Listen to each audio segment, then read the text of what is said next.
Olá, meu nome é Álvaro, sou crítico e editor da revista Pós-Créditos e tô aqui para falar, nem vou fingir que vou falar sobre a 13ª semana de Renascer, porque não vou falar sobre a 13ª semana. Escrevi sobre ela bastante ao longo da semana passada. Vou falar sobre o capítulo de hoje, né, que marca uma virada muito importante na novela, a morte de José Venâncio, né?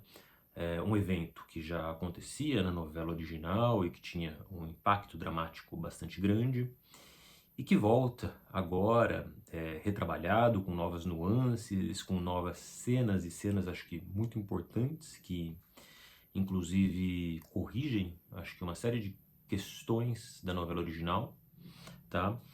E eu fiz algumas anotações muito rápidas, acabei de ver o capítulo pela Globoplay, que não colaborou muito hoje, inclusive. É, então tô fazendo esse vídeo meio que de bate-pronto aqui, devo voltar a escrever sobre isso, inclusive, né? Mas então tô fazendo um pouco aqui no calor da emoção da cena, né, do capítulo.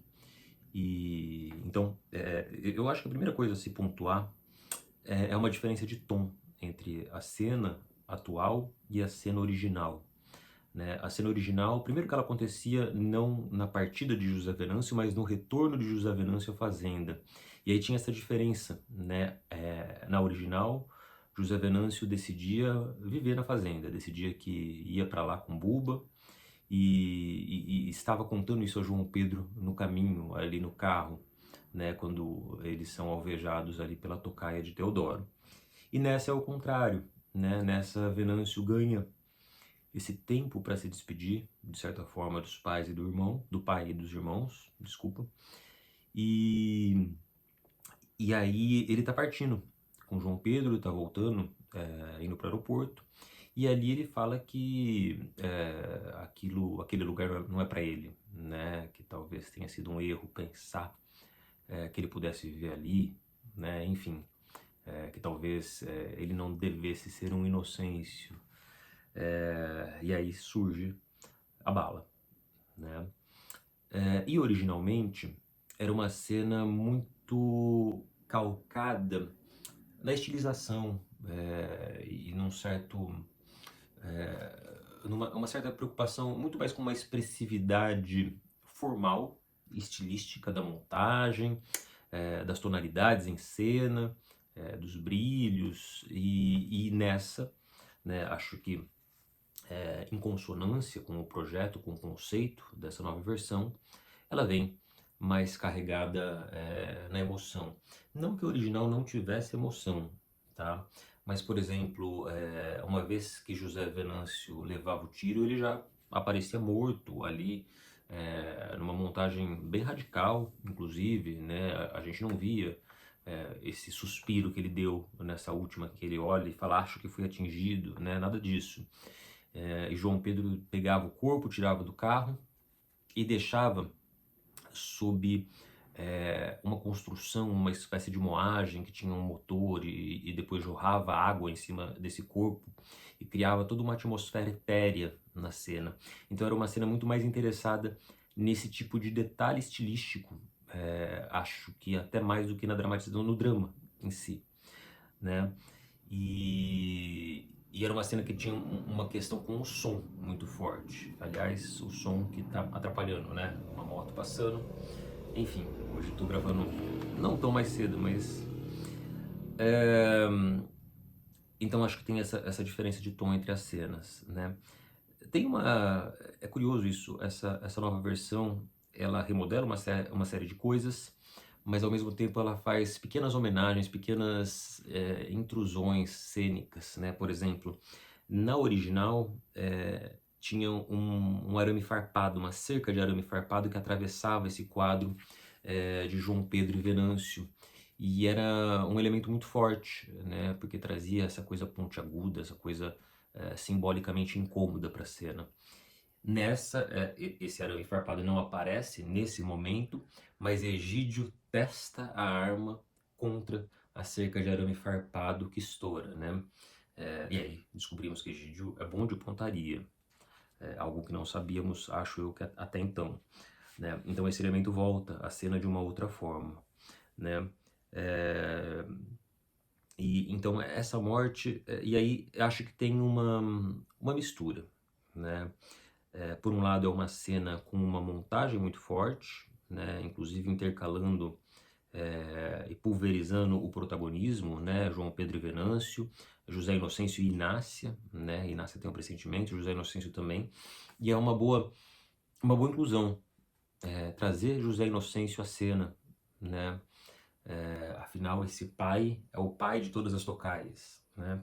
E aí esse pai sai a cavalo, né? Esse homem à moda antiga que tenta salvar o filho, né?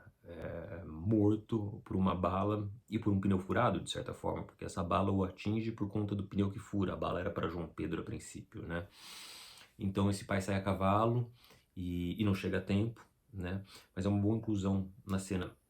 Na original, o José Inocêncio demorava para aparecer, inclusive depois da morte. Ele aparecia já no enterro, naquela cena do velório, em que estão velando o corpo e ele está com Rachid Norberto. Era quando o Inocêncio aparecia.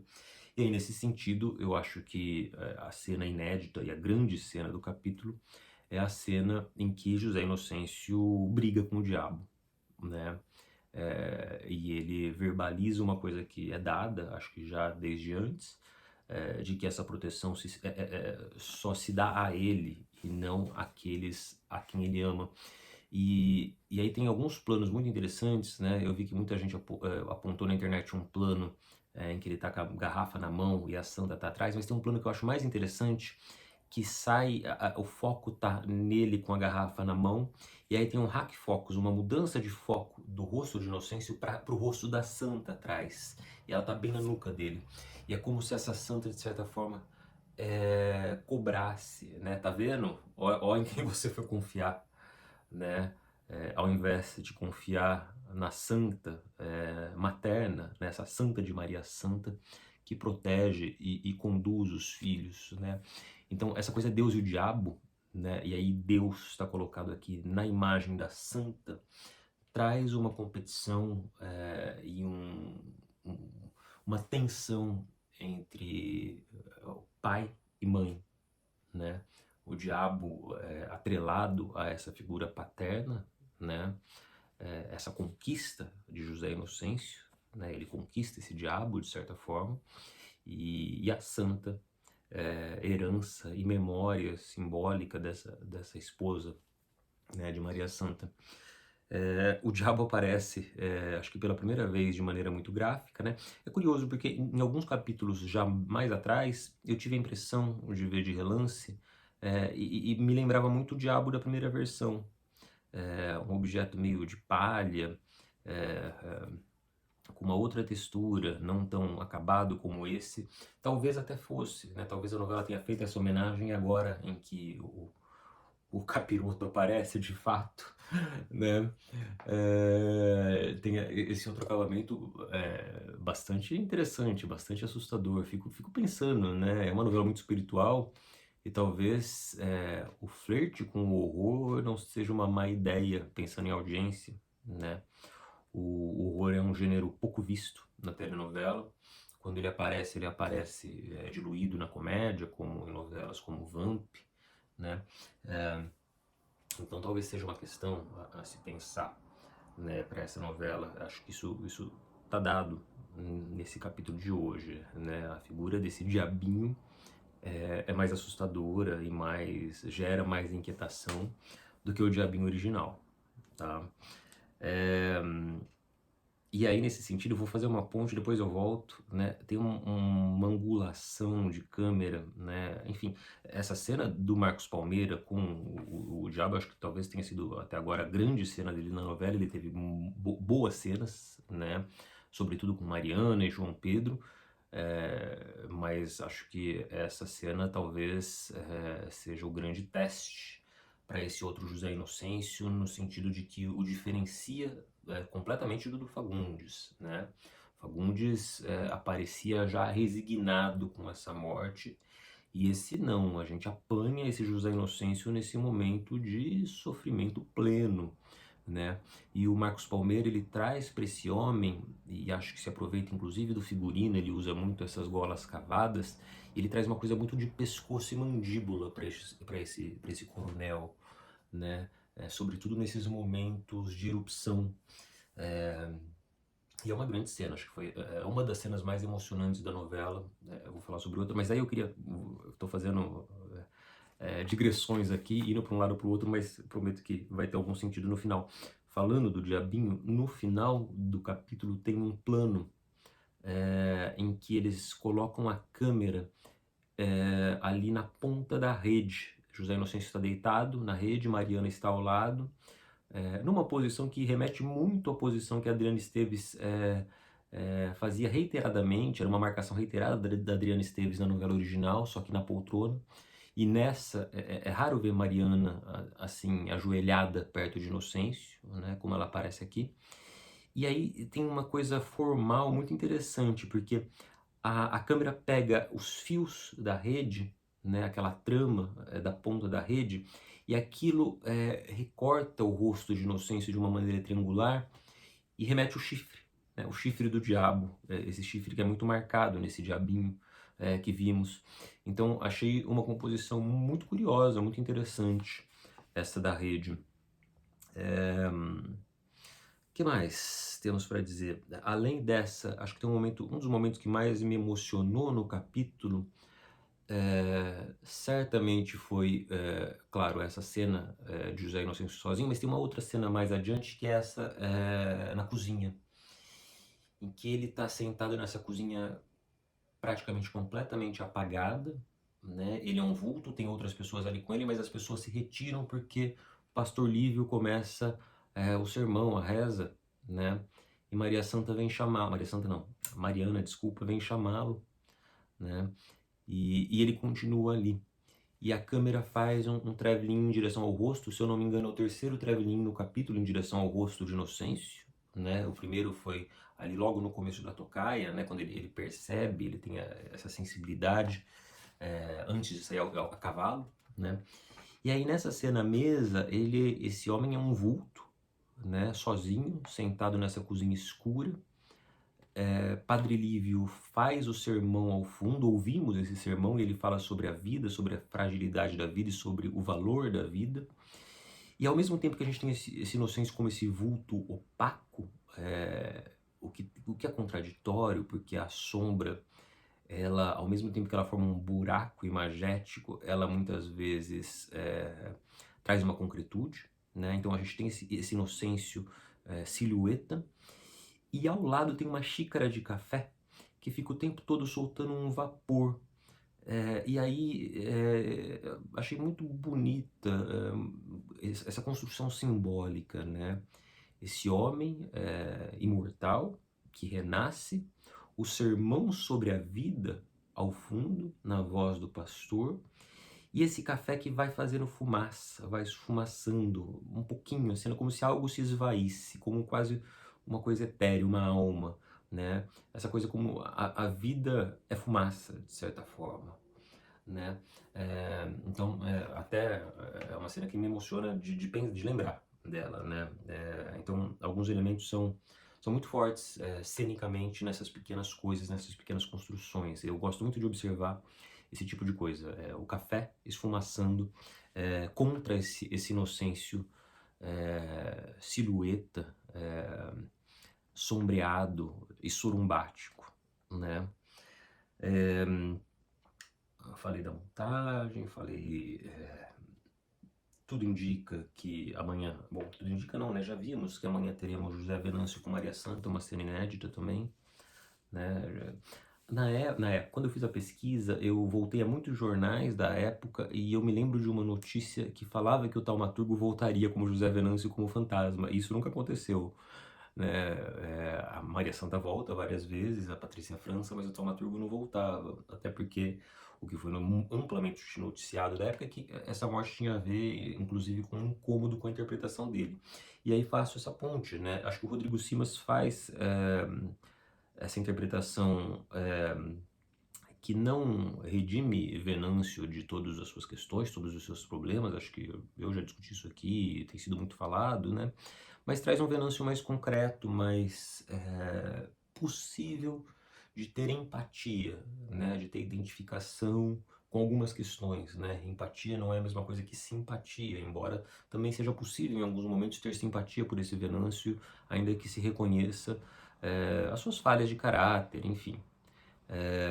Então, acho que o Rodrigo Simas consegue equilibrar muito bem esse Venâncio e fazer esse personagem é, que desperta uma sensibilidade e um apreço do público, né? Não é à toa que acho que o capítulo de hoje foi tão comentado. É um personagem querido, e quando um personagem querido se despede, o público sente, né? Há uma espécie de luto, né? E ao mesmo tempo essa coisa dessa despedida, desse final, ser algo obrigatório, né? No sentido de que as pessoas ficam curiosas para ver o desfecho desse personagem, né? É, então acho que é uma interpretação bem diferente da do Taumaturgo, mas ali, né, eu acho que não era uma questão só da composição do ator, mas era da composição da novela como um todo.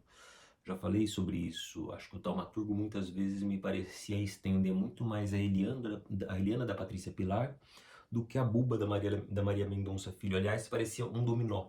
Taumaturgo estendia a Eliana e Buba estendia, né, o Venâncio do Taumaturgo.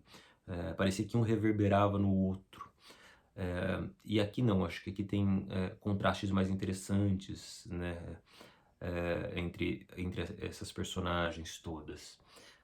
E um personagem que também acho inevitável de passar é o Egídio, do Vladimir Brista. Eu acho o Vladimir Brista um ator genial, mas acho que a televisão não foi tão generosa, ou pelo menos há muitos anos, a telenovela, né, porque ele tinha um personagem muito bom em Tapas e Beijos, mas a telenovela acho que não foi tão generosa com ele há um bom tempo. Acho que o último grande personagem que eu me lembro, que eu consegui acompanhar dele em telenovela, foi em Kubanacan, que ele fazia um sujeito muito divertido.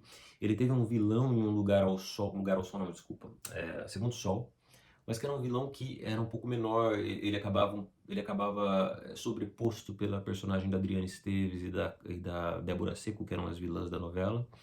E aqui ele faz esse Egídio com uma espécie. Fiquei pensando nisso. A composição do Henrique Dias como Firmino lembra mais a do Teodoro, acho, do que a desse Egídio. Então, de certa forma, esse Egídio é filho de Teodoro, digamos assim, né? Daquele Teodoro do Arson Capri. A composição do Arson Capri, ela me parecia mais nuclear, enquanto essa do Vladimir, ela me parece mais explosiva, ela me parece querer estilhaçar a todo momento. É, nesses risos que ele coloca no capítulo de hoje, essa coisa meio translocada, né? Mas não só, né? Essa coisa desse coronel que derrete o tempo todo e que parece que o tempo todo parece que precisa se colar, se recompor com os lenços, enfim. Então acho que e ele sai daquela toca, né? Ele vai àquele carro, aquela prótese simbólica, herança do pai, né? Esse coronel que justamente faz trânsitos, ele não planta, ele não tem raízes, né? Ele desloca, né? Então ele vai a esse carro que é o lugar da morte do pai, né? Até brinquei na escrita remorrer, né? Porque esse será o futuro de Egídio também.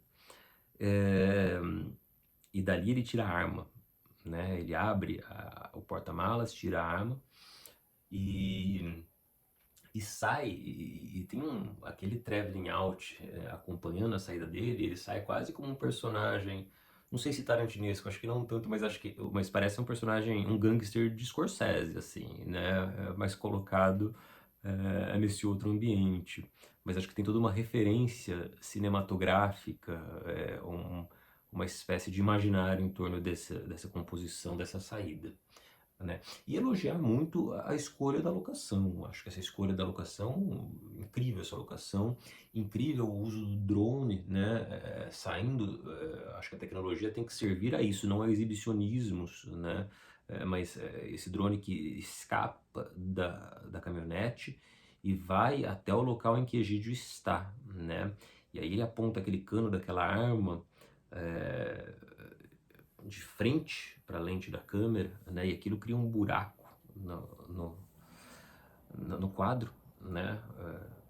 visualmente muito interessante e atira, né? Mas acho que se na original o som trazia uma dureza, era um motor incessante, incômodo, eu acho que aqui a dureza está nesses pilares, né? Nesses grandes totens de pedra que ele sobe, né? E aí, curioso, o diabo tem que subir ao céu, né? Tem que subir para conseguir armar essa arapuca, né? Os outros, o coronel Bellarmino, por exemplo, se entocaiava horizontalmente e nunca conseguiu matar nenhum dos inocentes. Então esse coronel sobe e fica de cima esperando, né? Então acho que é inevitável passar por essas referências, né? E por essa referência muito forte no cinema brasileiro, Deus e o Diabo na Terra do Sol, né? Acho que essa contraposição Deus e Diabo, e aqui Deus muito representado na figura da santa, está colocado ao longo da novela, mas está absolutamente colocada, absurdamente colocada nesse capítulo, né? Acho que é dos capítulos mais importantes, mais emocionais, acho um capítulo para ficar marcado, espero que tenha sido bastante visto. Alguns capítulos de telenovela que ficam para a história. Eu não sei se Pantanal teve algum capítulo nesse sentido. Acho que Pantanal teve algumas cenas. Eu me lembro muito da cena no final do Velho do Rio com o personagem do José Loreto, né? Acho que era uma cena muito forte. Algumas cenas da Isabel Teixeira, sobretudo acho que as cenas da Xalana eram muito fortes, mesmo que muitas vezes minimalistas e tal. Mas eu acho que a última vez que eu vi na telenovela uma cena com essa força dramática e melodramática, porque novela é melodrama, talvez tenha sido em Amor de Mãe, que eu acho que é das grandes novelas feitas nos últimos anos, naquela cena em que o personagem do Chai Suede liberta a mãe, que é a Dona Lourdes, né? Então acho que a telenovela tem sido escassa nesse tipo de capítulo que para o Brasil. Não acho que isso seja uma questão de crise da telenovela, eu acho que a telenovela continua sendo muito assistida, né? Mas uma questão de uma pulverização dos interesses e das atenções. Então, por mais que ela continue sendo assistida, talvez seja cada vez mais raro ver um capítulo como o de hoje, um capítulo que causa essa comoção nacional, que se alastra de maneira tão rápida e efetiva, né? Eu acho que esse capítulo, pelo pouco que eu consegui acompanhar, tem essa marca que tem sido cada vez mais rara. Então acho que é um capítulo incontornável dessa novela, dessa releitura que o Bruno Luperi faz, tá?